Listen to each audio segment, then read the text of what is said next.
Policial corrupto humilha motorista de Uber e comete o pior erro da carreira. O asfalto queimava sob os joelhos de Rafael Santos.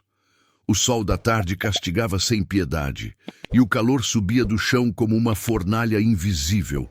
Mas nada disso doía tanto quanto a humilhação que ardia em seu peito.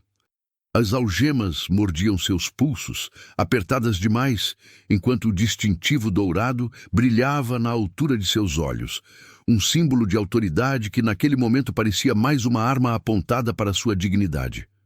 Olha só o que temos aqui.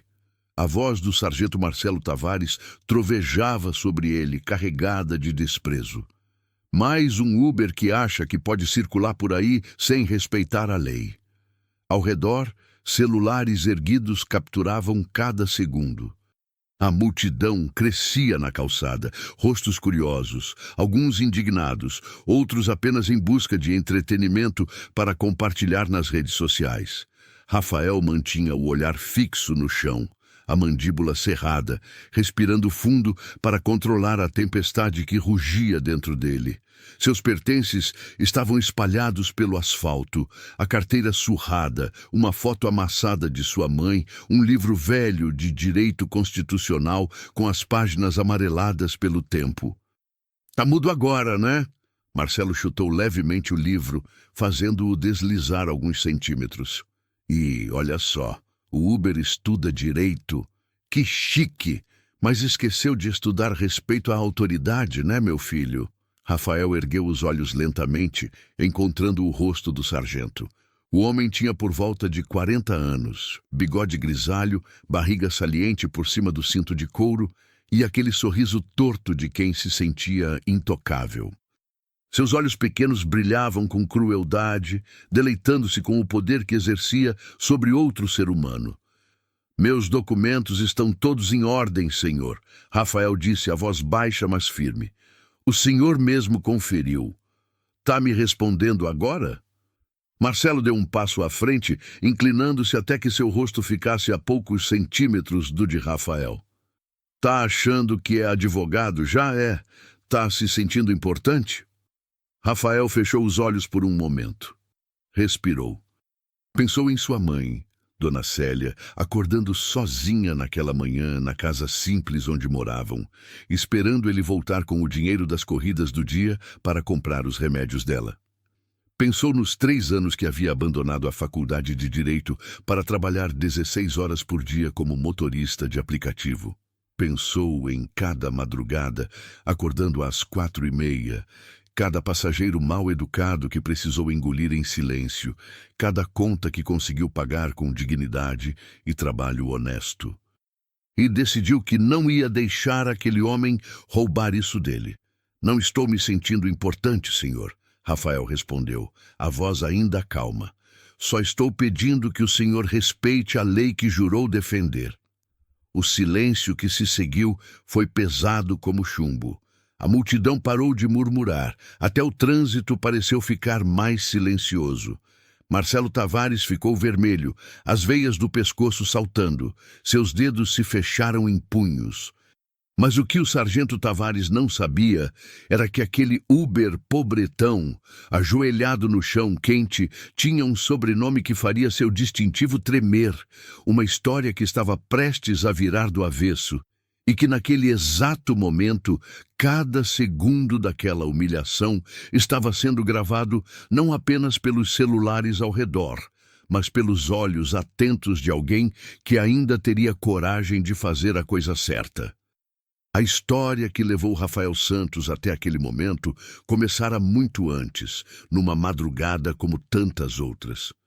O despertador tocou às 4h30 da manhã, como sempre. Rafael estendeu o braço no escuro, desligando o aparelho antes que o som acordasse sua mãe no quarto ao lado. A casa era pequena, 2 quartos, uma sala que servia também como cozinha, um banheiro minúsculo, mas era deles, paga com suor e sacrifício ao longo de anos de trabalho de Dona Célia como empregada doméstica. Rafael sentou-se na cama, esfregando o rosto com as mãos. Seus olhos ardiam de cansaço. Havia dormido apenas 4 horas depois de fazer corridas até quase meia-noite. Mas não podia reclamar. Cada corrida significava comida na mesa, remédios para a mãe, contas pagas. Significava dignidade. Levantou-se, vestiu a calça jeans e a camisa polo azul que usava para trabalhar. Sempre limpa, sempre passada. Porque sua mãe lhe ensinara que ser pobre não era desculpa para ser desleixado. No espelho rachado do banheiro, encontrou seu próprio reflexo. Um homem de 28 anos que parecia mais velho, olheiras profundas, mas olhos ainda brilhantes, com uma determinação que a vida ainda não conseguira apagar. Na cozinha, preparou café forte e cortou pão. Deixou tudo arrumado na mesa para quando Dona Célia acordasse.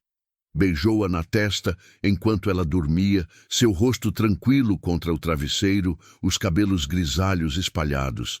Ela parecia tão frágil ultimamente.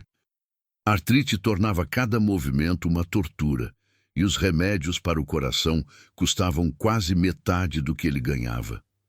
"Volta cedo hoje, meu filho", ela murmurou, meio dormindo. "Volto, mãe. Descansa", ele sussurrou, ajeitando o cobertor sobre ela.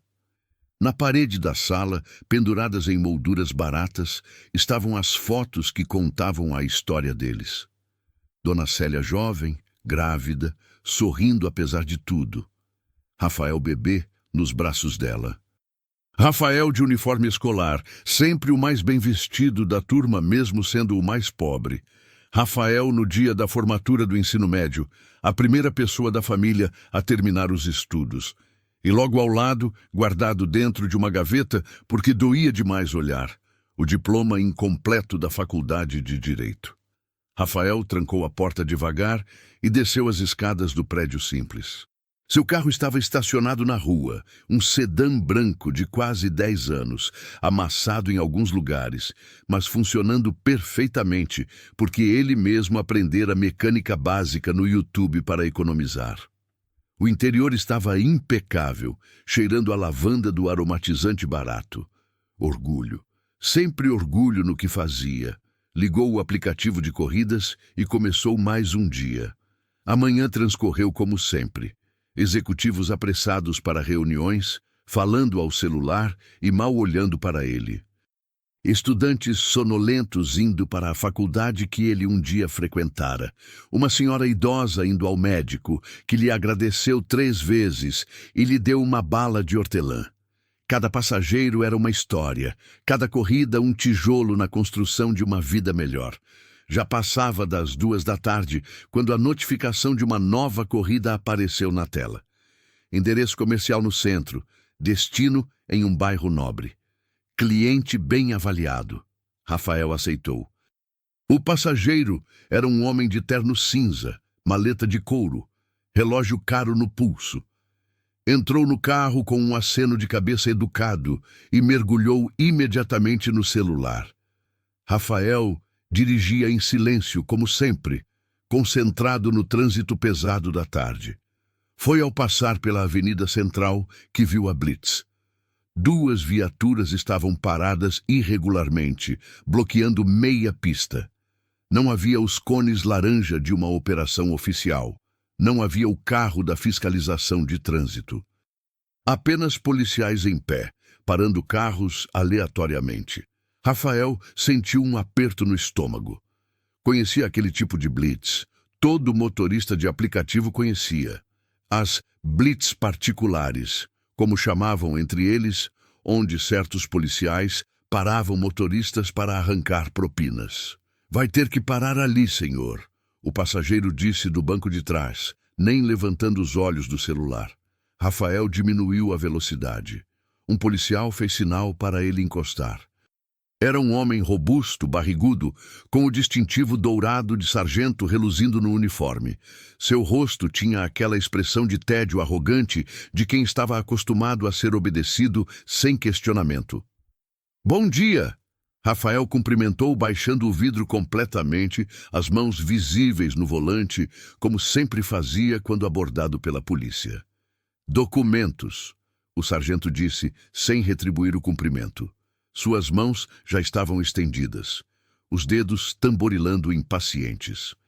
Rafael pegou a carteira de motorista, o documento do carro, o CRLV. Tudo estava em ordem como sempre. Ele era meticuloso com essas coisas. Nunca dirigia com um documento vencido, nunca ultrapassava o limite de velocidade, sempre usava cinto. Não podia se dar ao luxo de multas. O sargento pegou os documentos, examinou com aquele olhar de quem procura pelo enhovo. Rafael notou a plaqueta no uniforme. Sasto M. Tavares. Uber, né? Tavares disse, o tom já carregado de desprezo. Oh, tá cheio desses carros velhos rodando por aí agora. Antigamente era só bandido que dirigia essas latas. Rafael sentiu a mandíbula apertar, mas manteve a voz neutra. Meu carro tem todos os documentos em ordem, senhor. Revisão em dia, tudo certinho. Tá me respondendo? Tavares ergueu os olhos dos documentos, encarando Rafael com aquele olhar de predador que encontrou uma presa. Eu perguntei se você estava me respondendo, moleque. Não, senhor. Só estava informando que... Desce do carro. Rafael piscou. Senhor? Desce do carro? Ou você é surdo além de respondão? No banco de trás, o passageiro finalmente levantou os olhos do celular, franzindo a testa. Rafael respirou fundo.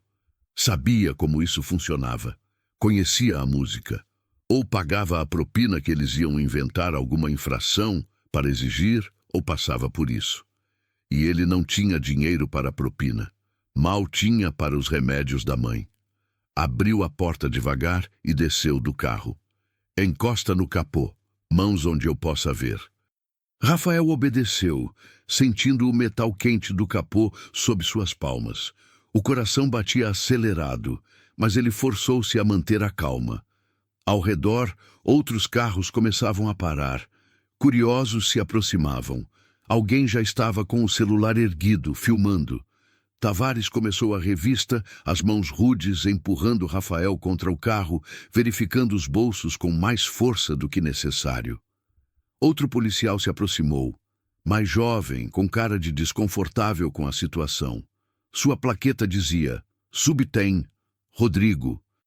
Marcelo, os documentos do cara estão em ordem, Rodrigo disse baixinho. Deixa ele ir. Você está no comando agora, Rodrigo? Tavares nem olhou para o colega. Porque se tiver, pode ficar aqui. Se não, volta para a viatura. Rodrigo hesitou, depois recuou, mas Rafael notou que ele ficou por perto observando.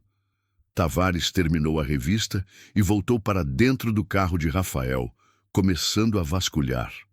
Abriu o porta-luvas, jogando coisas no chão. Manuais do carro. Balas de hortelã. Um caderninho onde Rafael anotava as despesas. Então Tavares encontrou a mochila no banco do passageiro. Que temos aqui? Ele disse, abrindo o zíper. São meus pertences pessoais, senhor. Rafael disse, ainda encostado no capô. Tavares começou a tirar as coisas uma por uma, jogando no chão da rua. Uma garrafa de água, um pacote de bolacha. A carteira surrada de Rafael. Uma foto dele com a mãe, toda amassada de tanto ser manuseada. E então, no fundo da mochila, o livro. Era um exemplar velho de direito constitucional. A capa desgastada, páginas marcadas com caneta marca-texto. Rafael sentiu o estômago afundar quando Tavares ergueu o livro, um sorriso largo se abrindo em seu rosto. Não acredito. Tavares gargalhou, mostrando o livro para Rodrigo e para a pequena multidão que se formara. O Uber quer ser advogado. Olha só, gente, temos um doutor aqui. Risadas nervosas da plateia. Rafael fechou os olhos, respirando fundo. Qual é, doutor? Tavares se aproximou ainda, segurando o livro. Estava estudando direito constitucional para quê? Para poder me processar quando eu te parar na próxima vez? Só estava tentando melhorar de vida, senhor. Rafael disse, a voz baixa. Melhorar de vida, Tavares repetiu em tom de zombaria. Dirigindo esse lixo, catando desconhecido na rua? Isso é melhorar de vida? É trabalho honesto? Honesto? Tavares jogou o livro no chão, aos pés de Rafael. Você sabe quantos motoristas de Uber a gente pega todo dia envolvido com coisa errada? Transportando droga, arma. Você acha que eu vou acreditar que você é diferente só porque está com um livrinho aí? Meu carro está limpo, Rafael disse, erguendo a voz pela primeira vez. O senhor pode revistar quanto quiser. Não vai encontrar nada porque não tem nada. O passageiro desceu do carro. Finalmente. Mari, olha na área oficial. O motorista está certo, ele disse, a voz firme de quem estava acostumado a ser ouvido. Eu preciso chegar no meu compromisso. Os documentos estão em ordem, o carro está limpo. Pode deixar a gente ir? Tavares virou-se lentamente para o homem de terno, os olhos se estreitando. Tá se metendo numa coisa que não é da sua conta, cidadão. Volta pro carro ou eu vou ter que revistar você também. Isso é abuso de autoridade, o passageiro disse, tirando o próprio celular do bolso. E eu vou filmar. Filma, Tavares deu de ombros.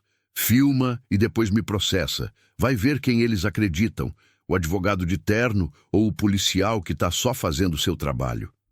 Rafael sentiu a situação escalar. Precisava acalmar as coisas antes que piorasse.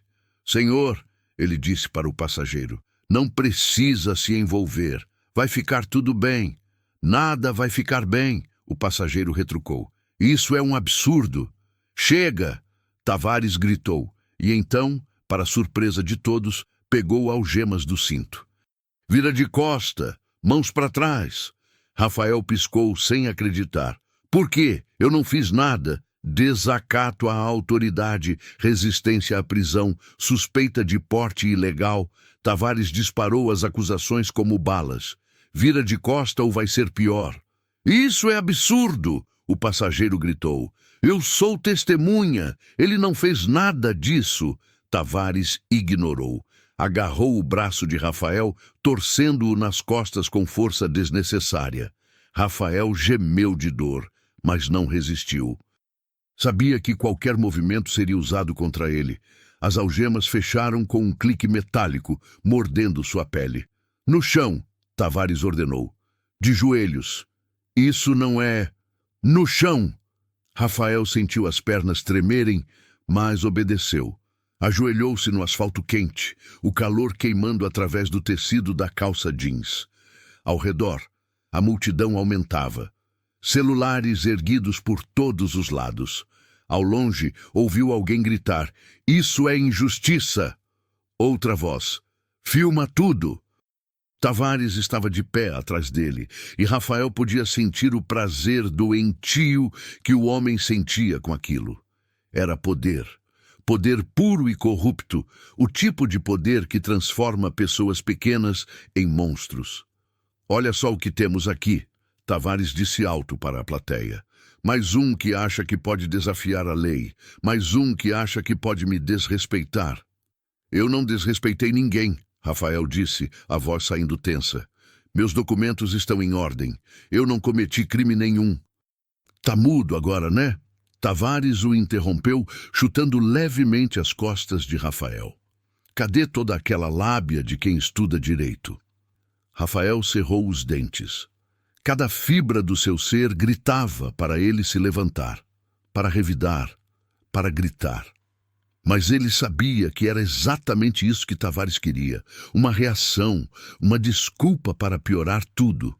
Então ele pensou em sua mãe. Pensou em Dona Célia, acordando sozinha naquela manhã, esperando ele voltar. Pensou nas mãos dela, deformadas pela artrite, mas que ainda acariciavam seu rosto com tanto amor. Pensou em todas as vezes que ela lhe dissera, meu filho, a gente pode não ter dinheiro, mas tem dignidade. Ninguém pode tirar isso de você, a menos que você deixe. Rafael ergueu a cabeça, encontrando o olhar de Tavares. O senhor pode tirar minha liberdade agora, ele disse, a voz firme apesar do tremor. Mas não pode tirar minha dignidade. Isso o senhor não consegue. O silêncio que se seguiu foi absoluto. Até a multidão parou de murmurar. Tavares ficou vermelho, as veias do pescoço pulsando. Ele se abaixou, seu rosto a centímetros do de Rafael. Dignidade? Ele cuspiu a palavra. Você acha que tem dignidade? Ajoelhado aí como um cachorro? Tenho, Rafael respondeu sem desviar o olhar. Porque eu sei quem eu sou. Sei que acordei às 4 da manhã para trabalhar honestamente. Sei que cuido da minha mãe. Sei que nunca roubei, nunca menti, nunca abusei de ninguém. O senhor pode dizer o mesmo? Foi longe demais. Rafael sabia disso no momento em que as palavras saíram de sua boca. Mas era tarde demais para voltar atrás. Tavares ficou de pé lentamente, as mãos tremendo de raiva. Ele olhou para Rodrigo. Leva ele para a delegacia, ordenou. Desacato, resistência, tudo. Vai passar a noite na cadeia aprendendo a respeitar a autoridade. Marcelo, Rodrigo começou, a voz hesitante. Faz o que eu tô mandando. Rodrigo se aproximou de Rafael, ajudando-o a se levantar com delicadeza. Rafael notou que o jovem policial estava pálido, desconfortável. Enquanto o conduzia para a viatura, Rodrigo sussurrou. Sinto muito, cara. Ele não devia estar fazendo isso. Rafael não respondeu. Olhou para trás uma última vez e viu seus pertences espalhados pelo chão. A carteira, a foto da mãe, o livro de direito. Viu o passageiro gritando ao telefone, provavelmente chamando um advogado. Viu a multidão filmando tudo. E então viu algo mais. Viu Rodrigo, quando pensou que ninguém estava olhando, tirar o próprio celular e apontar discretamente para Tavares filmando. Seus olhos encontraram os de Rafael por um segundo e havia algo ali. Promessa, talvez. Ou esperança. Mas Rafael não tinha esperança naquele momento. Tinha apenas a sensação do asfalto queimando seus joelhos, o peso das algemas em seus pulsos e a certeza terrível de que o mundo era injusto e não havia nada que ele pudesse fazer sobre isso. Ou assim ele pensava. A delegacia era um prédio velho, com paredes descascadas e o cheiro azedo de mofo misturado com desinfetante barato. Rafael foi conduzido através de um corredor estreito, passando por celas onde homens o observavam com olhares vazios. Seu coração batia acelerado, mas ele mantinha a cabeça erguida. Na sala de registro, um escrivão cansado começou a catalogar seus pertences. Tavares estava encostado na parede, braços cruzados, aquele sorriso satisfeito ainda no rosto. Nome completo. O escrivão pediu, entediado. Rafael Santos. Profissão. Motorista de aplicativo. Endereço. Rafael forneceu os dados mecanicamente. Sua mente em outro lugar. Estava pensando em como ia explicar para sua mãe. Como ia pagar a fiança se houvesse. Como ia trabalhar amanhã se ficasse preso. O escrivão pegou a carteira de Rafael, começando a examinar o conteúdo. Cartões, alguns trocados, recibos velhos. E então encontrou a carta. Era um envelope amarelado pelo tempo, guardado no compartimento secreto da carteira. Rafael nunca o abrira, nem uma vez em 28 anos. Só sabia que estava ali porque Dona Célia lhe dera quando ele completou 18 anos, dizendo: Isso é do seu pai. Se um dia você quiser saber sobre ele, está aqui, mas só abra quando estiver pronto. Rafael nunca se sentira pronto. Que é isso? O escrivão perguntou, segurando o envelope. É pessoal, Rafael disse rapidamente. Por favor, não. Mas Tavares já estava se aproximando, os olhos brilhando com curiosidade cruel. Deixa eu ver. Ele arrancou o envelope da mão do escrivão. Isso é propriedade privada, Rafael protestou. O senhor não tem direito de abrir. Eu tenho direito de verificar tudo que você está carregando. Tavares retrucou, já rasgando o envelope. Pode ser droga, pode ser dinheiro ilegal, pode ser... Ele parou. Seus olhos percorreram a folha de papel amarelada, a caligrafia antiga e cuidadosa. Então, para horror de Rafael, começou a ler em voz alta. Meu filho Rafael... A voz de Tavares gotejava zombaria. Ah, que lindo! Uma cartinha do papai! Para! Rafael disse, a voz quebrando. Por favor, para! Mas Tavares continuou, ganhando plateia. Outros policiais começaram a se aproximar, curiosos. Escrevo esta carta sabendo que você ainda é muito jovem para compreender, mas esperando que um dia, quando for homem, possa entender as escolhas que fiz. Conheci sua mãe quando eu era jovem e o que senti por ela foi real, mas eu era covarde demais para assumir. Eu não estava pronto. Tavares riu. Cara, isso é tipo novelinha mexicana. Rafael sentiu lágrimas quentes picar em seus olhos, mas forçou-as a não cair. Não ia dar a Tavares essa satisfação também. Agora, mais velho, vejo o erro que cometi. Passei anos procurando por você e por sua mãe, mas quando finalmente encontrei, você já era um adolescente e pensei que minha presença causaria mais dor do que bem. Mas quero que saiba. Você tem um pai que pensa em você todos os dias, que se arrepende profundamente e que... Delice, Tavares virou a página. E que está aqui se você um dia quiser me conhecer. Seu pai, Paulo Roberto Santos. Tavares abaixou a carta, olhando para Rafael com aquele sorriso cruel. Paulo Roberto Santos? Que nome chique, ele zombou. Deixa eu adivinhar. Seu pai é um empresário importante? Um político? Mais risos. Ou é só mais um que abandonou a família e agora está tentando se sentir melhor escrevendo cartinha? Rafael não respondeu.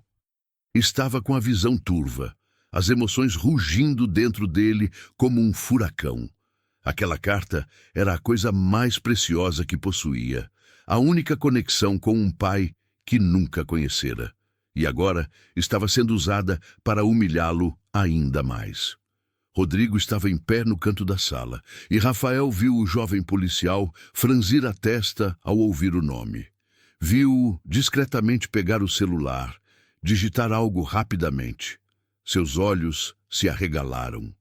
Ele olhou para Rafael, depois para a carta na mão de Tavares, depois de volta para o celular. Marcelo, Rodrigo disse, a voz estranha, acho melhor você devolver a carta. Por quê? Tavares nem olhou para ele. Tô só lendo, é engraçado. Paulo Roberto Santos. Ele repetiu o nome em tom de deboche. Que nome mais comum, deve ter uns 1000 Paulos Robertos Santos por aí.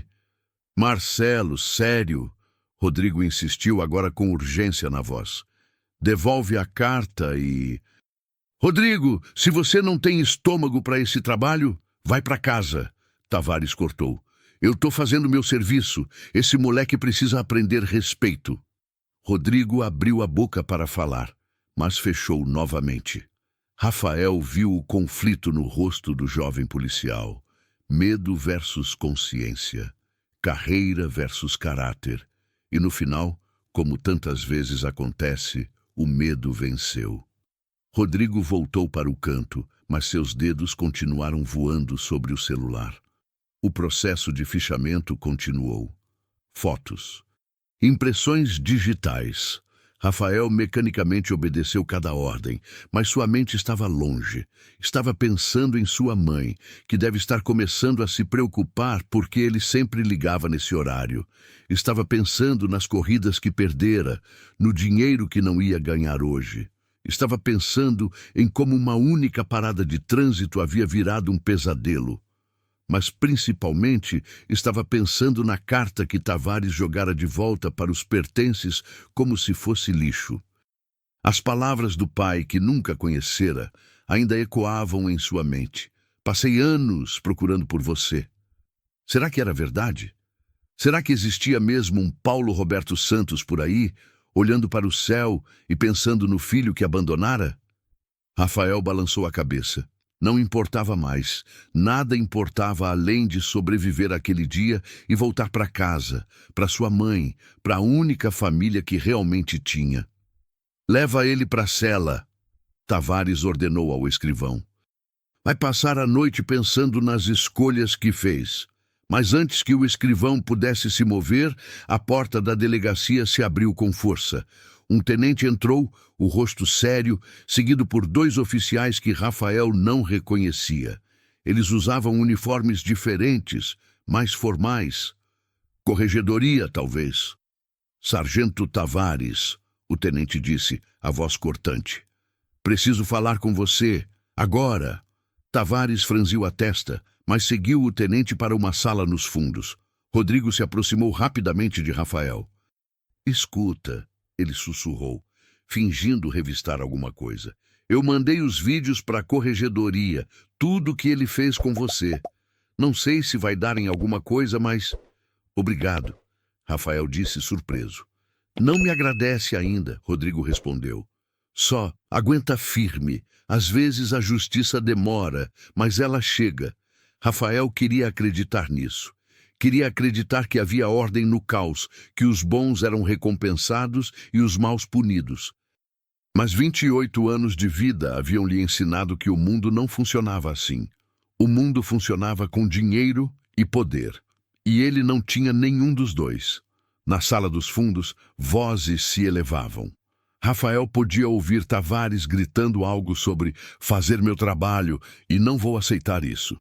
O tenente respondia em tom mais baixo, mais firme. Então houve silêncio. Quando a porta se abriu novamente, Tavares estava vermelho de raiva, mas também, Rafael notou com surpresa, com uma pitada de medo nos olhos. O tenente o seguia de perto. Solta ele! O tenente ordenou ao escrivão, apontando para Rafael. O quê? Tavares explodiu. Tenente, ele... Agora, sargento, isso é uma ordem. O escrivão, sem fazer perguntas, pegou as chaves e destrancou as algemas de Rafael. A pele de seus pulsos estava marcada, vermelha onde o metal havia mordido. Rafael esfregou-o suavemente confuso. Você está livre para ir. O tenente disse a Rafael, mas sua voz não era exatamente amigável. Era neutra, profissional. Seus pertences serão devolvidos. Mas por quê? Rafael perguntou. O que aconteceu? Aconteceu que recebemos informações de que você pode ter sido abordado irregularmente.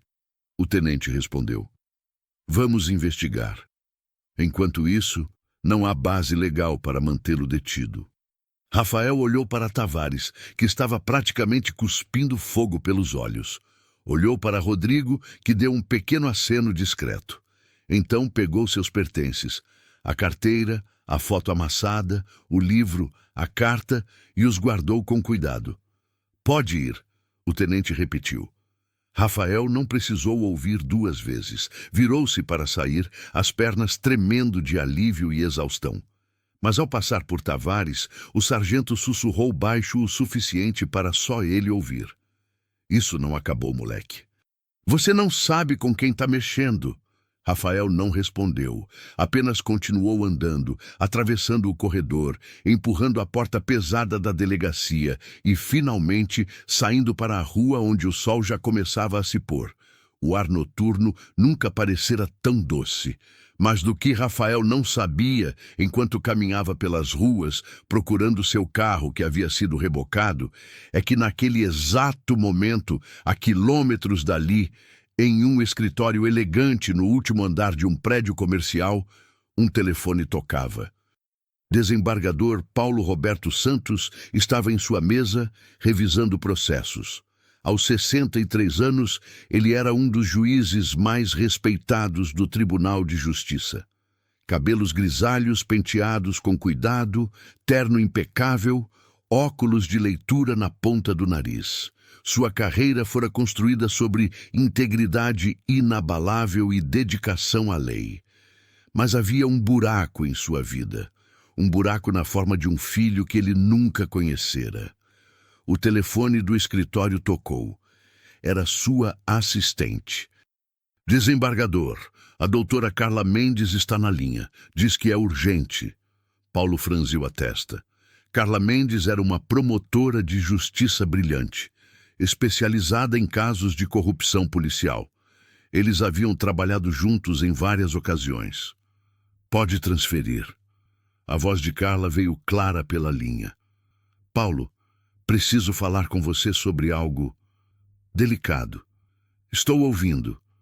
Recebemos hoje uma denúncia com vídeos de um caso de abuso policial. Um motorista de Uber foi parado numa blitz irregular, humilhado publicamente, preso sem justificativa. O sargento responsável tem histórico de extorsão, mas as vítimas sempre têm medo de denunciar. Entendo, Paulo disse, ainda sem ver aonde aquilo levava. É grave, mas por que está me ligando? Isso não seria caso para a corregedoria primeiro? Houve uma pausa. Então, o nome da vítima é Rafael Santos. Paulo ficou imóvel. O ar pareceu sair de seus pulmões.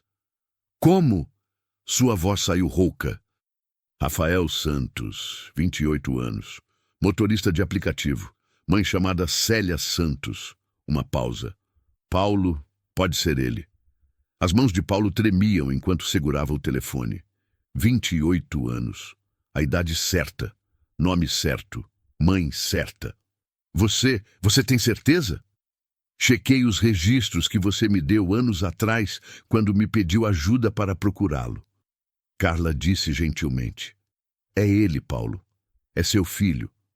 Paulo fechou os olhos. Depois de tantos anos procurando. Depois de tantos investigadores particulares, tantas pistas falsas, tantas esperanças desfeitas, e agora descobrir assim. Descobrir através de vídeos do filho sendo humilhado, ajoelhado no asfalto, algemado como um criminoso. Mande os vídeos, ele disse, a voz firme apesar do tremor interno. Agora. 3 minutos depois, os arquivos chegavam em seu e-mail. Paulo clicou com dedos trêmulos. A primeira imagem que viu foi de um jovem ajoelhado no chão, algemas nos pulsos. Mas não era só qualquer jovem, era seu rosto, seus próprios olhos castanhos, o formato de sua mandíbula, o cabelo com o mesmo padrão de onda que o seu quando era mais jovem. Era como olhar para um espelho do passado. Era seu filho. Paulo apertou play no vídeo. Assistiu, a garganta apertada enquanto o sargento, Tavares, segundo a legenda, humilhava Rafael. Viu seu filho manter a dignidade apesar de tudo. Ouviu-o dizer, o senhor pode tirar minha liberdade agora, mas não pode tirar minha dignidade. Lágrimas rolaram silenciosamente pelo rosto de Paulo. Orgulho e dor se misturavam em seu peito como uma tempestade. Aquele era seu filho, seu menino, e a primeira imagem que tinha dele como adulto era isso. Ele pegou o telefone, ligando de volta para Carla. Onde ele está agora? Foi solto há 1 hora. A corregedoria interveio quando os vídeos começaram a circular internamente. O sargento? Ainda em serviço, mas não por muito tempo se eu conseguir provar o que suspeito. Carla, Paulo disse, a voz agora fria como aço. Quero tudo sobre esse sargento. Tudo. Cada denúncia, cada reclamação, cada vítima que teve medo de falar.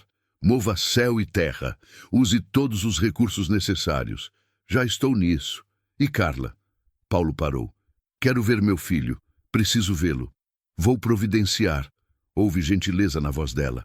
Mas, Paulo, você está pronto? Depois de tudo o que aconteceu hoje, ele pode não querer. Eu sei, Paulo interrompeu. Eu sei que não mereço, mas preciso tentar.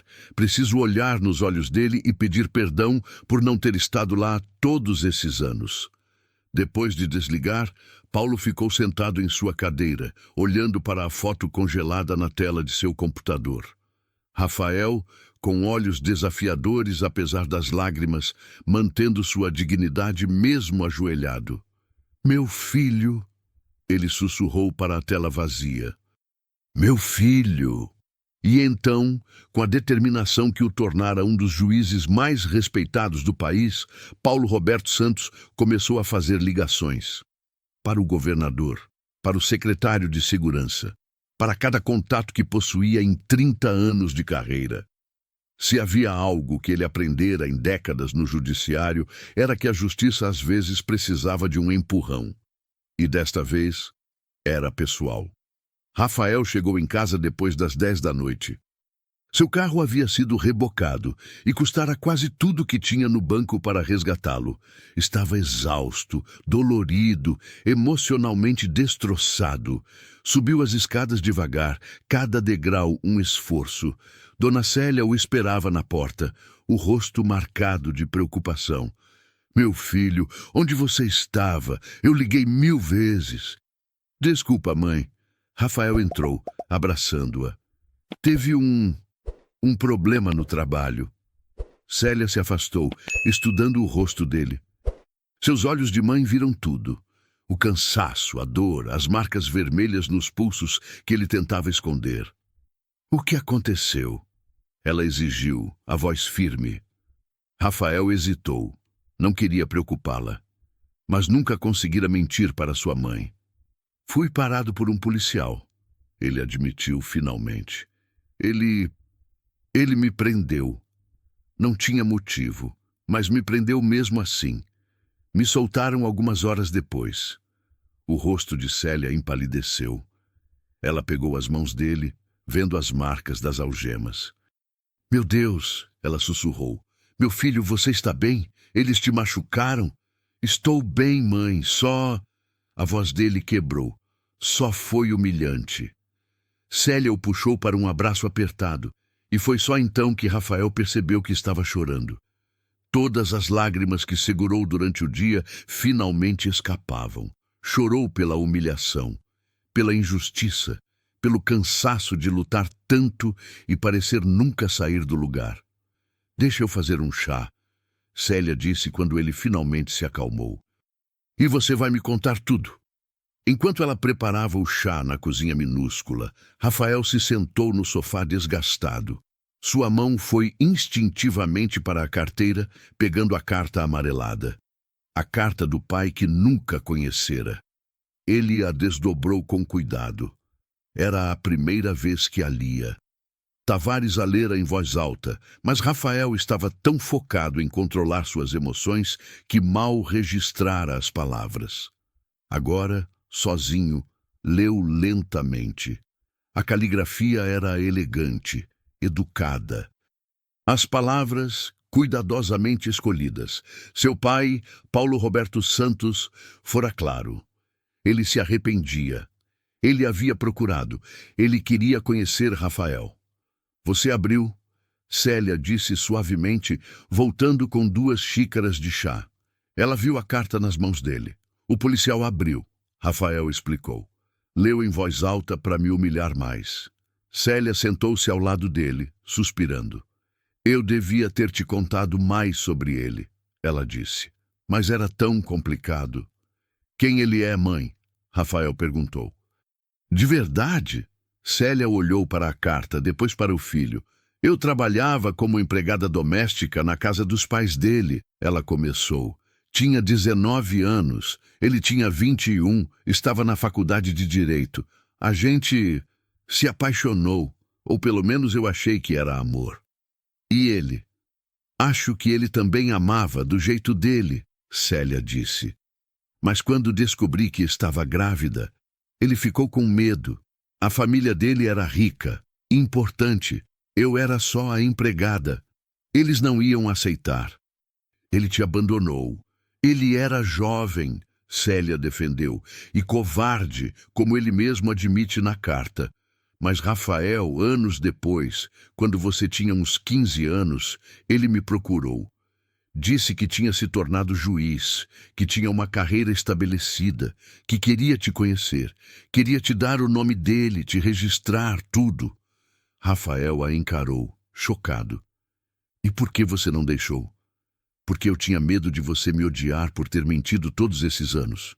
Célia disse, lágrimas escorrendo. E porque eu sabia que se você conhecesse ele, com todo o dinheiro e status dele, você ia perceber o quão pouco eu podia te dar. Ia me deixar. Mãe, eu sei que foi egoísmo, ela continuou. Mas você era tudo que eu tinha. É tudo que eu tenho. Eu não podia arriscar te perder. Rafael abraçou a mãe novamente, compreendendo pela primeira vez a complexidade da situação. Não havia vilões claros nesta história. Apenas pessoas fazendo escolhas imperfeitas por amor e medo. Você nunca vai me perder, ele prometeu. Nunca.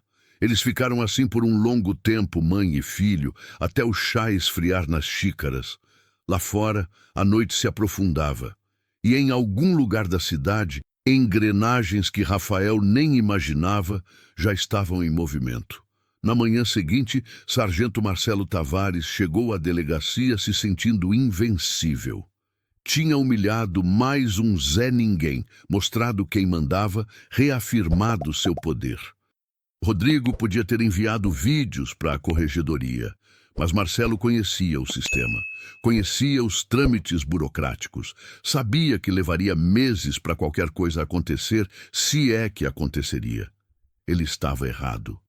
Às 9 da manhã, 3 carros pararam em frente à delegacia. Desceram oficiais da corregedoria, da Polícia Civil e, para surpresa de todos, representantes da Promotoria de Justiça. Liderava o grupo uma mulher de terno escuro, cabelos presos em coque apertado, olhar afiado como lâmina. Doutora Carla Mendes. Sargento Marcelo Tavares? Ela perguntou, mas claramente já sabia a resposta. Quem quer saber? Marcelo respondeu, ainda arrogante. Promotora Carla Mendes. Ela mostrou a identificação. O senhor está sendo afastado de suas funções, efetivo imediato, para investigação de abuso de autoridade, extorsão e outros crimes no exercício da função pública. O silêncio na delegacia foi ensurdecedor. Todos os policiais pararam o que estavam fazendo, observando. Isso é um absurdo, Marcelo começou. Eu só fiz meu trabalho. Aquele motorista... Rafael Santos. Carla interrompeu. O motorista que o senhor algemou, humilhou e prendeu ilegalmente tem nome. E ao contrário do que o senhor pensou, ele não é ninguém. Ele é um Uber, Marcelo protestou. Um qualquer que... Ele é filho de um desembargador do Tribunal de Justiça. Carla cortou novamente, e agora sua voz tinha um toque de satisfação. Especificamente, filho do desembargador Paulo Roberto Santos. Marcelo ficou branco. Todos os presentes prenderam a respiração. Paulo Roberto Santos era uma lenda, incorruptível, implacável, o pesadelo de todo policial corrupto. Isso não pode ser verdade, Marcelo gaguejou. O moleque é pobre, trabalha de Uber, mora numa quebrada. Mas trabalha honestamente para sustentar a mãe doente, Carla corrigiu. Abandonou a faculdade de Direito para pagar tratamento médico. É exatamente o tipo de filho que qualquer pai teria orgulho. E é exatamente o tipo de cidadão que a polícia deveria proteger, não humilhar. Ela fez um gesto e 2 oficiais se aproximaram de Marcelo. Distintivo e arma, ela ordenou.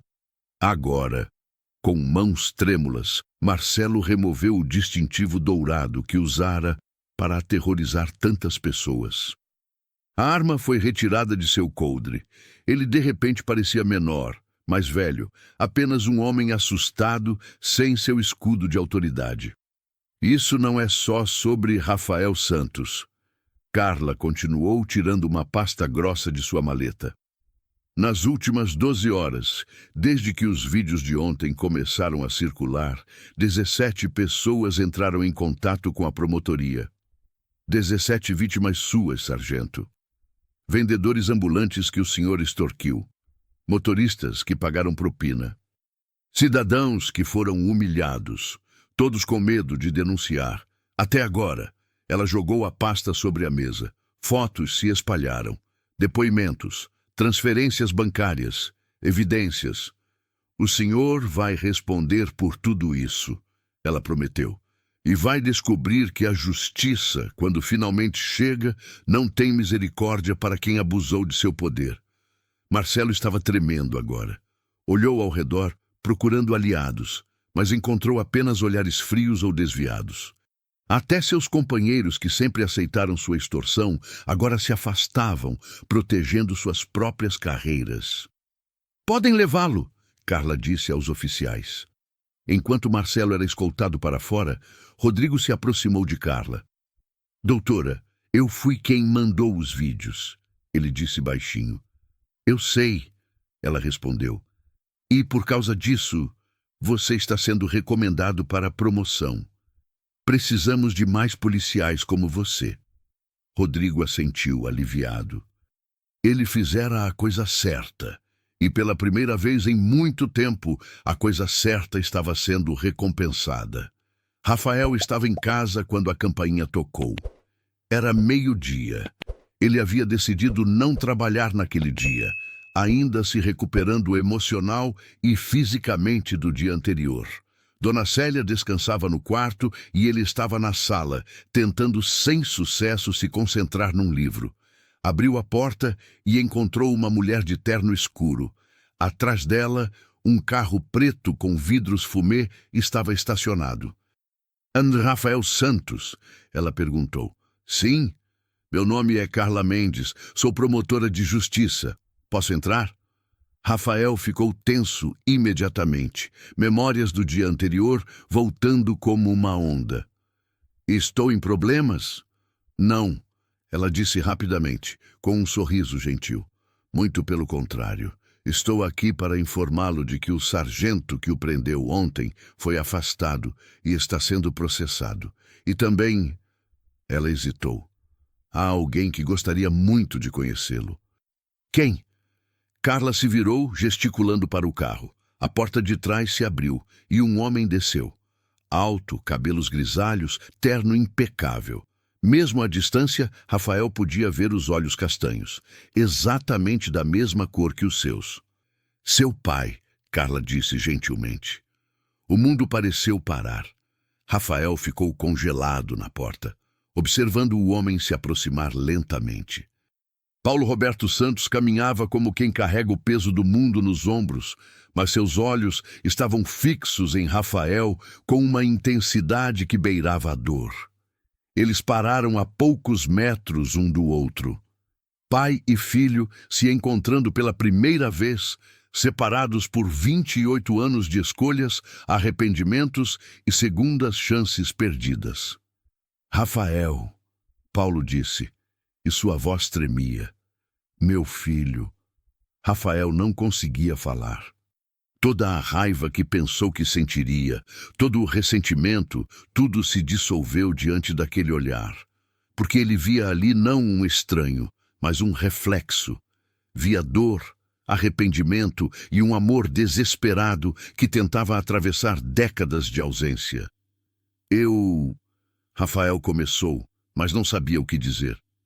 Eu vi o vídeo, Paulo disse, dando um passo à frente. Vi o que fizeram com você.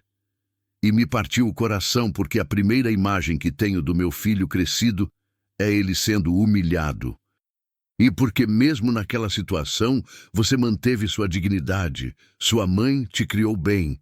Ao ouvir mãe, Célia apareceu na porta atraída pelas vozes. Ela viu Paulo e ficou pálida. Paulo, ela sussurrou. Célia, ele respondeu com respeito. Você fez um trabalho incrível. Nosso filho ele é perfeito. Lágrimas corriam pelo rosto de Paulo agora, sem vergonha. Rafael, eu não espero que você me perdoe. Ele continuou. Eu não mereço perdão, mas por favor, me dê a chance de conhecê-lo. De ser, nem que seja uma pequena parte da sua vida. Rafael olhou para a mãe. Célia, com lágrimas nos olhos, assentiu levemente. Então, Rafael olhou de volta para o pai que nunca conhecera e tomou uma decisão que mudaria tudo. Entre, ele disse. Vamos conversar. E ali, naquela casa simples, com chá em xícaras baratas e biscoitos de pacote, uma família começou a se reconstruir. As semanas seguintes foram um turbilhão. O caso de Marcelo Tavares explodiu na mídia. Os vídeos viralizaram e com eles vieram dezenas de outras vítimas, encontrando coragem para finalmente falar.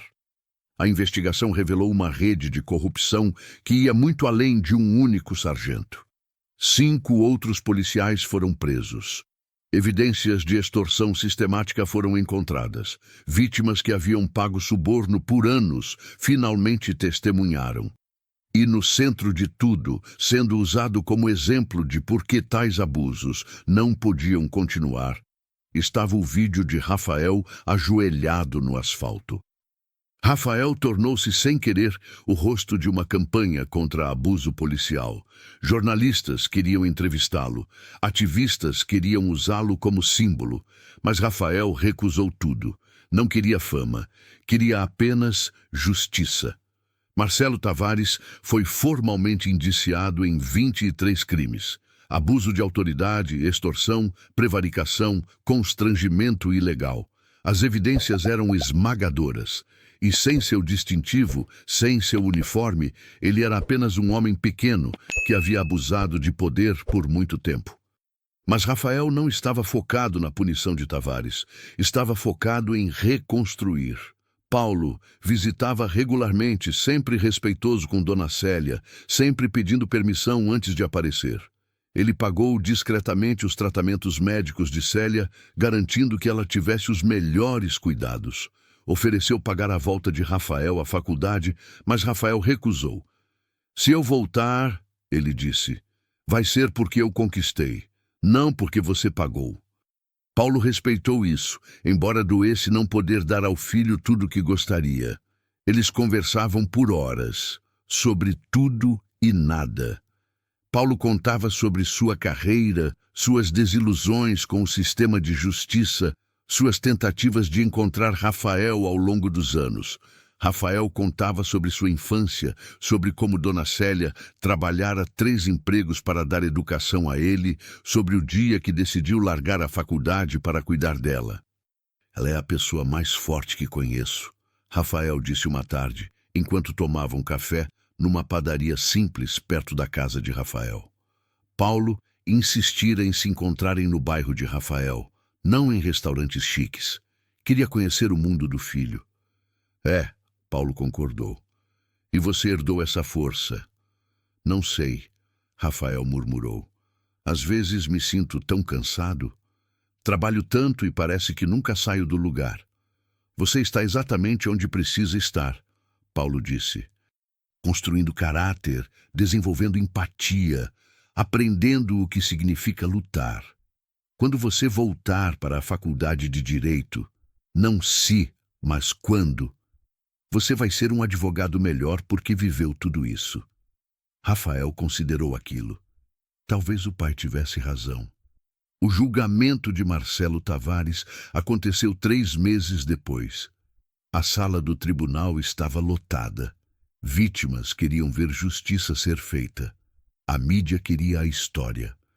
E Rafael, sentado nas primeiras fileiras com sua mãe e seu pai ao lado, queria fechamento. Marcelo entrou em trajes civis, algemado, o rosto abatido. Ele evitou olhar para Rafael.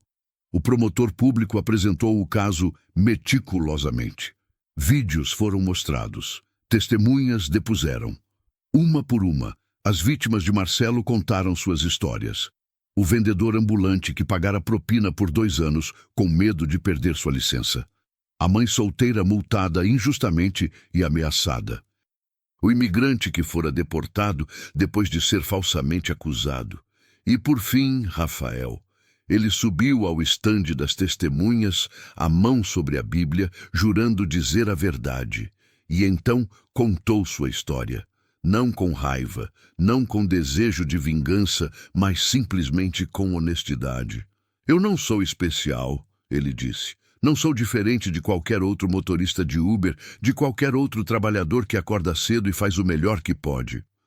O que aconteceu comigo acontece todo dia com pessoas que não têm um pai em cargo importante, que não têm vídeos virais, que não têm voz, e é por elas que estou aqui, para que elas saibam que sua dignidade importa, mesmo quando parece que ninguém está olhando.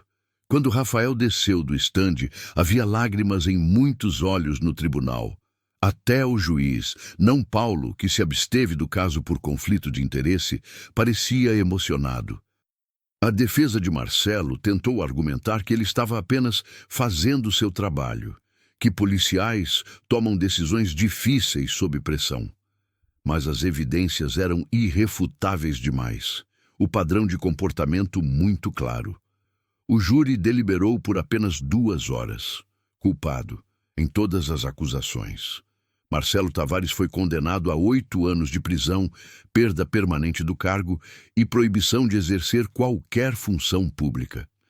Quando a sentença foi lida, ele baixou a cabeça, finalmente compreendendo que seu distintivo não ia salvá-lo.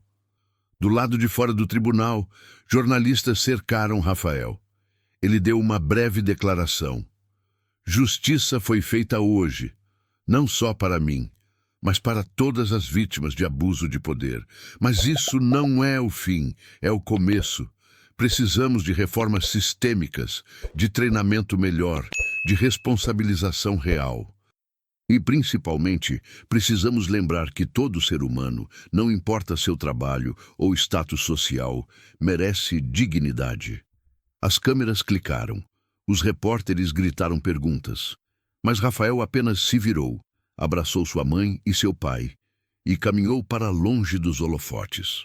6 meses depois, Rafael estacionou seu carro, agora um modelo um pouco mais novo, mas ainda simples, em frente à Faculdade de Direito. Pegou sua mochila, a mesma que Tavares havia vasculhado naquele dia fatídico, agora com livros novos dentro. Ele havia voltado, não com o dinheiro do pai, mas com uma bolsa de estudos conquistada em concurso. Trabalhava meio período como Uber, meio período estudava. Sua mãe estava melhor, com um tratamento adequado, e ele tinha um objetivo agora. Queria ser advogado, não pelas grandes corporações ou pelos salários poupudos. Queria defender pessoas como ele.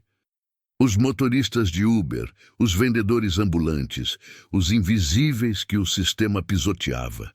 Paulo encontrou com ele no café antes da aula. Nervoso?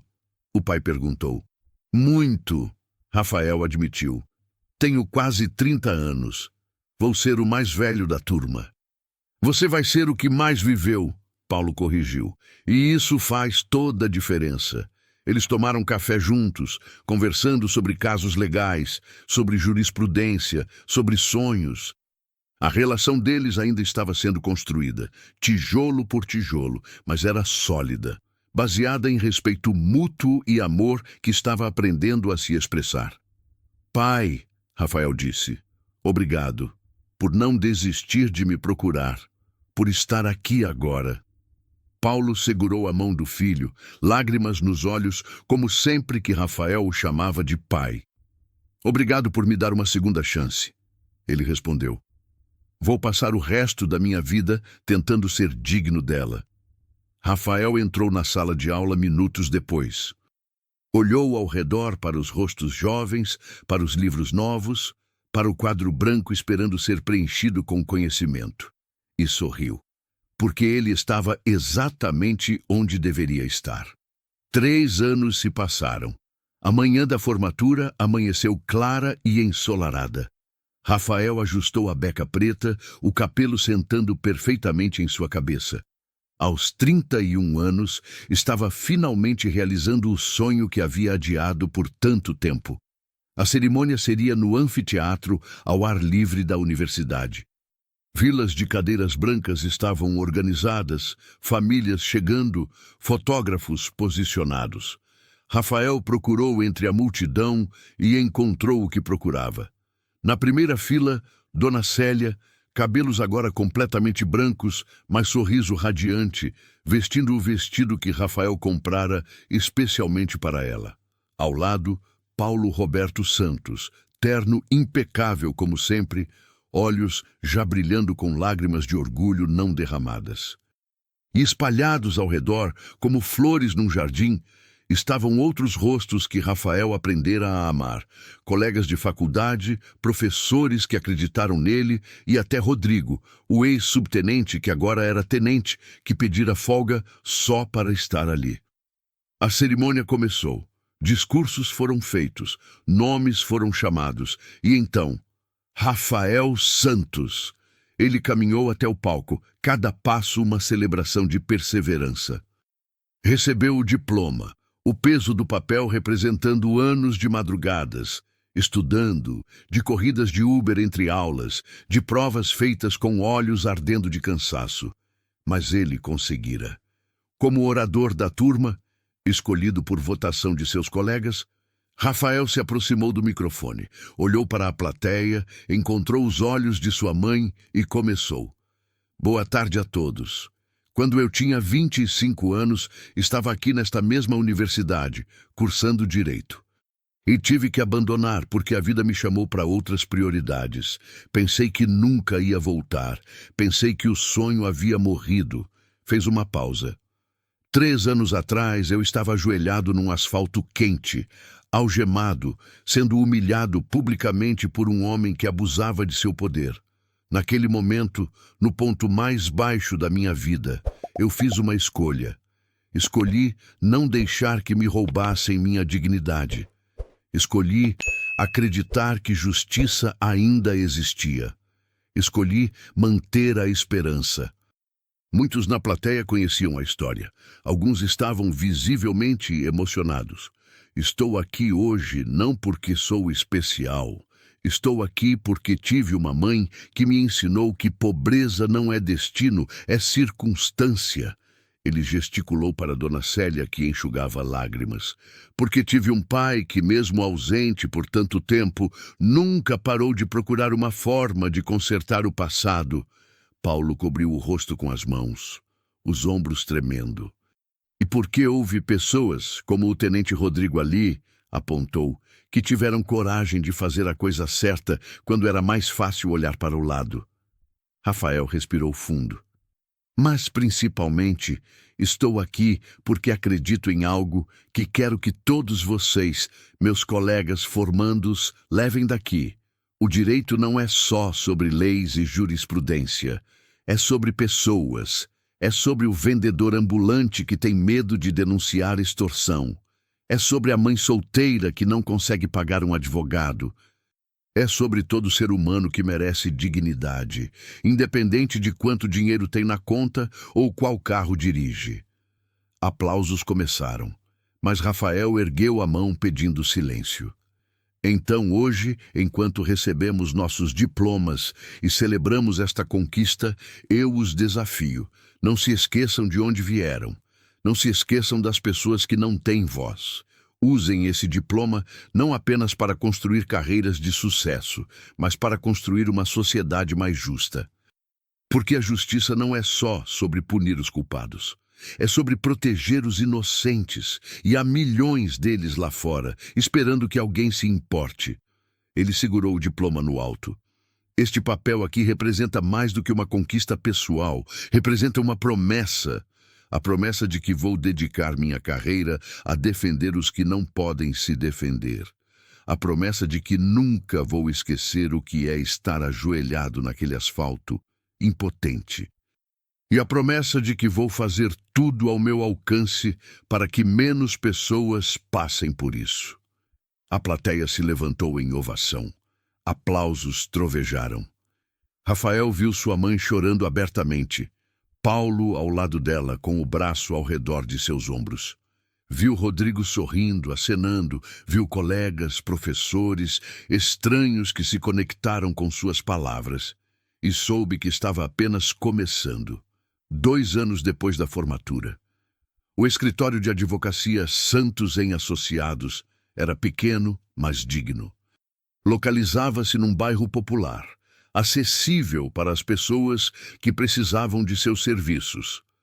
Rafael era o advogado principal, com 2 associados mais jovens que compartilhavam sua visão. Especializavam-se em casos de abuso de autoridade, direitos trabalhistas, defesa de pessoas de baixa renda. Não era lucrativo, muitas vezes trabalhavam pro bono, mas era exatamente o que Rafael queria fazer. Naquela tarde de sexta-feira, ele estava revisando um caso quando a secretária anunciou visita. Paulo entrou carregando uma caixa de documentos. "Trouxe aquele caso que te falei", ele disse, colocando a caixa sobre a mesa. 20 famílias de uma comunidade sendo despejadas ilegalmente. Precisam de representação. Rafael abriu a caixa, começando a examinar os documentos. Você sabe que vamos perder dinheiro com isso, né? Ele disse, mas estava sorrindo.